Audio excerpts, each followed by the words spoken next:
তো আমার ছেলে স্কুলে যাচ্ছে। তো আমি জানো তো মাধ্যমিক দিতে দিতে 5টা স্কুল মানে পড়েছি।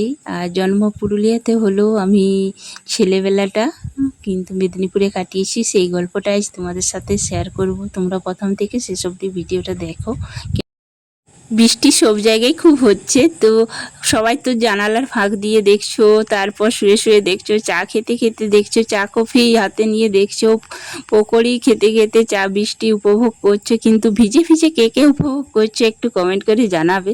আজকে আমি কিন্তু বৃষ্টিতে ভিজে ভিজে উপভোগ করছি এবং আনন্দ নিচ্ছি। বৃষ্টির ছোটোবেলার কথা খুব মনে পড়ছে।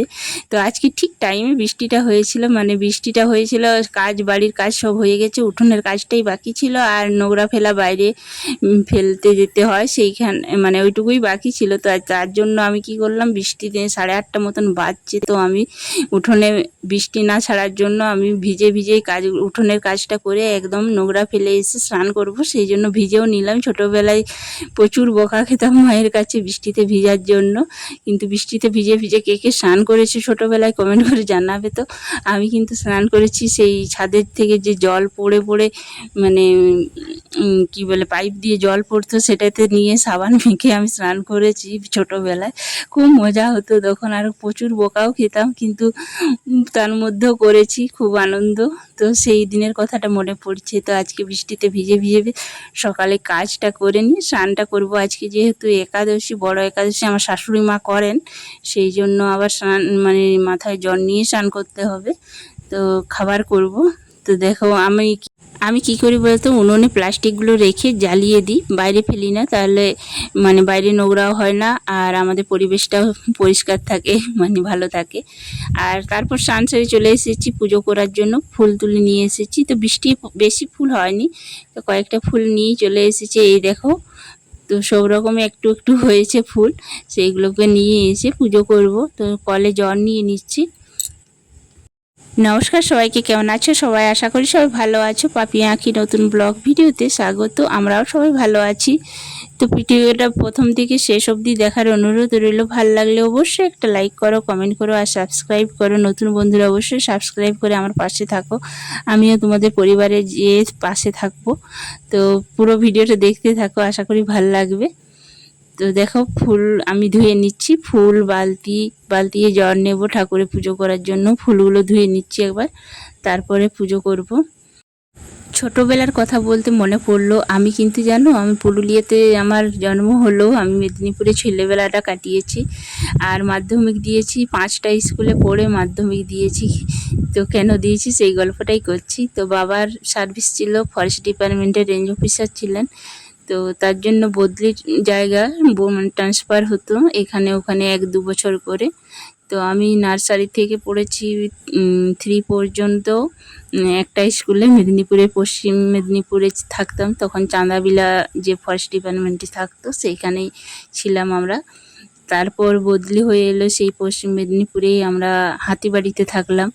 সেখানে আমি 5-6 আবার কমপ্লিট করলাম। দেখো, তা করতে করতে এইখানে স্কুলে চলে যাচ্ছে আমার ছোট ছেলে, ওর বাবার সাথেই চলে গেল। তো আমার স্কুলের কথা বলতে বলতে ও স্কুল যাচ্ছে, সেটাই দেখছি। তো আমার পুজোও হয়ে গেছে, এই দেখো আমি পুজো করে নিয়েছি আগে। তো দেখালাম, আমার ঠাকুর দর্শন করে নাও। ঠাকুর সবাইকে ভালো রাখুক, সুস্থ রাখুক, আনন্দে রাখুক, খুশিতে রাখুক। এরপর আমি একাদশীর খাবার করার জন্য ময়দা, আটা আর তেল, নুন দিয়ে ভালো করে মেখে নিয়েছি। এবার লেচি কেটে নিচ্ছি। তো সেখানে হাতিবাড়িতে মানে পড়তাম, সেখানে ডুমুরিয়া হাই স্কুল ছিল। তো তোমরা যদি ভিডিওটা কেউ মেদিনীপুর থেকে দেখছো তোমরা চিনবে, তার জন্য আমি নামগুলো বলে দিচ্ছি। তারপরে চলে এলাম 7-এ, চলে এলাম আমি বেলপাহাড়ি যে ফরেস্ট ডিপার্টমেন্টে থাকে সেইখানেই চলে এসেছিলাম বাবার সাথে। আজকে বাবা নেই, পৃথিবী থেকে চলে গেছে। তো বাবার কথাও খুব মনে পড়ে। তো সেখানে 7টা হলো, মানে বেলপাহাড়ি যে বেগুনকুদর বলে হাই স্কুলটা, মানে হাই স্কুল ছিল, সেখানেই ছিলাম। তো সেখানে এক বছরই ছিলেন। তো সেই 1 বছরে ওখান থেকে ট্রান্সফার হয়ে চলে এলো পুরুলিয়াতে, মেদিনীপুর থেকে পুরুলিয়াতে। পুরুলিয়া আবার 8-এ আমি ভর্তি হলাম সিরকাবাদ যে স্কুল আছে পুরুলিয়াতে। মানে সেই সিরকাবাদ হাই স্কুল যেটা আছে সেখানে 8 ভর্তি হলাম এসে। তো তারপর 8 থেকে চলে গেলাম, তারপর ট্রান্সফার হয়ে চলে এলো আমাদের আরসাতে। তো আরসা হাই স্কুল যেটা আছে মানে একদম থানার সামনেই যে আরসা হাই স্কুল আছে পুরুলিয়াতে, তো সেখানে ভর্তি হলাম। তো ওখানে 9-10 দিয়ে মাধ্যমিক দিলাম, ঝালদাতে মাধ্যমিক দিয়েছি, পুরুলিয়াতে এসে মাধ্যমিকটা দিলাম। মানে ছোটোবেলার থেকে এতগুলো স্কুল হয়েছে আমার মাধ্যমিক পর্যন্ত। এরপর আরসাতেই 11-12টা পড়া হয়, তারপর বিয়ে হয়ে যায়। এই হচ্ছে ব্যাপার। এই যে তোমাদের সাথে গল্প করতে করতে দেখো আমার লুচিগুলো ভাজা হয়ে গেছে। তো এই দেখো এখানে কারি পাতা রেখেছি, এগুলো শুকনো হতে দিয়েছি। যে একটা সবজি রান্না করব, সেটা তরকারি করব, সেই জন্য ওটা একটু জলটা ধুয়ে রেখেছি। তো তার জন্য জলটা যাতে শুকিয়ে যায় আঁচে, তার জন্য আমি ওখানে রেখেছি। আর ভিডিওটা সবুজ একটু রঙ এলে ভালো লাগে। সবাই তোমরা দেখছি মানে টবে টবে ফুল, মানে সবুজ সবুজ ফুল গাছ, প্লাস্টিকের হোক অরিজিনাল হোক রাখছো, দেখতেও সুন্দর লাগছে। তো সেই জন্য আবার বিশেষ করে রেখেছি। আর তরকারিটাও রান্না করব। আর এই দেখো তোমাদের সাথে গল্প করতে করতে লুচিগুলো হয়ে গেছে। তো এই দেখো সব লুচি, মানে আমার শাশুড়ি মাকে সবজি কাটছেন, সেই জন্য লুচিগুলো একাই করছি। তো শেষে 10-12টা বাকি ছিল, তো তখন কিন্তু আমার শাশুড়ি মা এসে আমাকে সাহায্য করলো না এমন নয়, 10-12টাও ছিল, তখন তাড়াতাড়ি হয়ে গেল। একা হাতে করতে লুচি একটু টাইম লাগে, যেহেতু বেল্লাতে বেলা হয় সেই জন্য। তো সেই জন্য একটু একা করতে একটু অসুবিধা হয়, একটু দেরি হয় আঁচ কমিয়ে, তখন একটা একটা করে ভাজতে হয়, তাড়াতাড়ি হয় না সেই জন্য। নয়তো রুটির থেকে লুচি করা অনেক সহজ আমার মনে হয়, যেটা তোমাদের কি হয় জানি না। তো দেখো আমার লুচি করা হয়ে গেল। সব লুচিগুলো এই দেখো হাঁড়িতে এখানে রেখেছি। তারপরে এই দেখো একটু ডেকচিতে কতগুলো তেল কম হয়ে গেছিলো, সেগুলো ফুলেনি, সেগুলো এক সাইডে রেখে দিয়েছি। ব্যাস এরপর আমি সবজিটা রান্না করব। তো পেঁপে আলু ছোট ছোট করে আমার শাশুড়িমা কেটে দিয়েছেন। নিরামিষের দিনে দেখবে পেঁপে তরকারিটা কিন্তু খুবই ভালো লাগে। আর আমি একটু সেদ্ধ করে করব, কুকারে সেদ্ধ করে নেব, তাহলে তাড়াতাড়ি হবে। যে কোনো জিনিস আমি বেশিরভাগটা সেদ্ধ করে নিই, তাহলে রান্না করতে অনেকটাই সুবিধা হয়। এই যে প্রেসার কুকারে আলু আর পেঁপেটা দিয়ে দিলাম। এরপর সামান্য একটু জল দিয়ে আমি একটা মাত্র সিটি দিয়ে রেখে দেবো, তারপর ঠান্ডা হওয়া পর্যন্ত। দেখো হয়েও গেছে সেদ্ধ, কত সুন্দর। আর বেশি সিটি দিয়ে মানে গলে যেত, তখন আবার রান্নাটা ভালো লাগে না খেতে, একদম গলে গেলে। এরপর কড়া চাপিয়ে দিয়েছি, তেল গরম হয়ে গেছে। এই দেখো সর্ষের তেল দিয়ে দিলাম। এরপর শুধুমাত্র 5 ফোড়ন, সর্ষে ফোড়ন, শুকনো লঙ্কা ফোড়ন দিয়েই রান্নাটা করব, আর কিছু দেবো না বিশেষ কিছু। তো তেল গরম হয়ে এসছে, আমি ফোড়নগুলো দিয়ে দিলাম। তো এরপর একটু গরম হয়ে গেলে এবার মশলাগুলো আমি দিয়ে দেব। ভাজা ভাজা হয়ে গেলেই মশলাগুলো দিয়ে দেব, কারি পাতাটা দিয়ে দেব।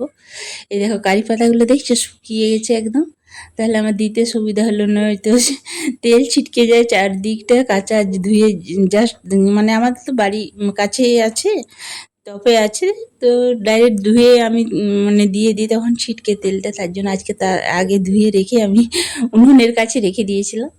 এরপর দেখো কারি পাতাটা আমার ভাজা হয়ে গেছে, কত তাড়াতাড়ি হয়ে গেল দেখো। তো এরপর মশলাগুলো দিয়ে দিচ্ছি, মানে সব রকম মশলা দিয়ে দেব। প্রথমে লঙ্কার গুঁড়ো দিব, এরপর হলুদ গুঁড়ো, ধনে গুঁড়ো, জিরে গুঁড়ো, মানে যেসব মশলা থাকে সব মশলাগুলো দিয়ে দেব। ব্যাস তাহলেই হয়ে যাবে। তারপর একটু সামান্য তেলে নেড়ে চেড়ে নেব। এই দেখো আমার সব মশলা দেওয়া হয়ে গেছে। এবার তেলে জাস্ট একটু নেড়ে চেড়ে আমি পেঁপে আলু সেদ্ধটা কিন্তু দিয়ে দেব।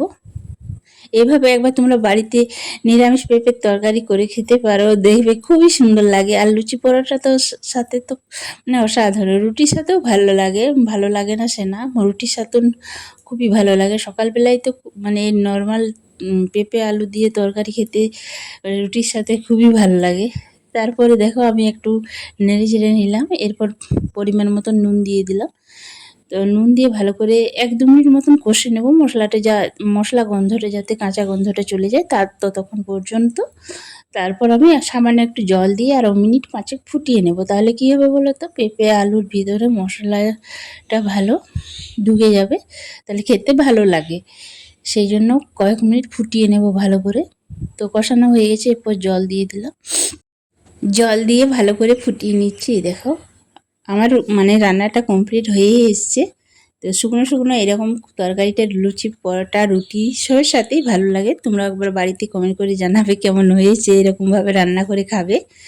আর অবশ্যই মানে খেয়ে আমাকে অবশ্যই কমেন্ট করে একটা জানাবে যে কেমন হয়েছিল। আর আমার ভিডিওটা কেমন লাগলো প্রথম থেকে শেষ অবধি অবশ্যই একটা কমেন্ট করবে, লাইক করো। আর নতুন বন্ধুরা অবশ্যই সাবস্ক্রাইব করে আমার পাশে থাকো।